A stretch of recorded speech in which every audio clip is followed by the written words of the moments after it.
अमित पटेल जी के बर्थडे आज बाटे दूरे डीजे उमेश अमित भैया के बर्थडे आज सुखीपुर बाजार डायमंड सत्या recording studio Bhalu Chowk Nepal. Music by DJ Umesh करिले दुआ भगवान से बड़ा बड़ा हो जिया हजारों साल भैया हमारा हो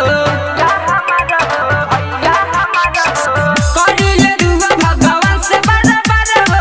जिया हजारों साल भैया हमारा हो हैप्पी बर्थडे टू यू कहता तेनु रे चलो चलो सयरवा के काटे नु रे अमित भैया के बर्थडे आज बाटे नु रे चलो चलो सयरवा के काटे नु रे अमित पटेल जी के बर्थडे बाटे नु रे बाटे नु रे डीजे उमेश चलो चलो सयरवा के सुखीपुर बाजार म्यूजिक बाय डीजे उमेश साल भव्य के बार जन्मदिन आवे चले के घरे उनका बर्थडे मनावे साल भव्य के बार जन्मदिन आवे चले के घरे उनका बर्थडे मनावे अरे केक कटाई उनका हाथ हेनु रे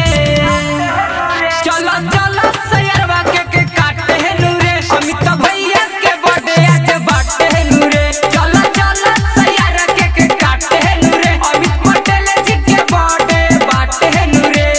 डीजे उमेश चलो चलो सयरवा के सुखीपुर बाजार काटे हेनु रे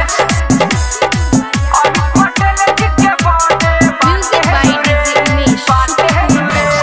बर्थडे के मस्ती सब घरे उनका जाई के असल में नमन के गाना बजाई के बर्थडे के मस्ती सब घरे उनका जाई के असल में नमन के गाना बजाई के अरुण दिवाकर भी आइए साथे रे चलो चलो सयरवा के काटे नु रे अमित भैया के बर्थडे आज बाटे नु रे चलो चलो सयरवा के काटे नु रे अमित पटेल जी के बर्थडे बाटे नु रे करिले दुआ भगवान से बड़ा बड़ा हो जिया हजारों साल भैया हमारा हो हैप्पी बर्थडे टू यू कहता तेनु रे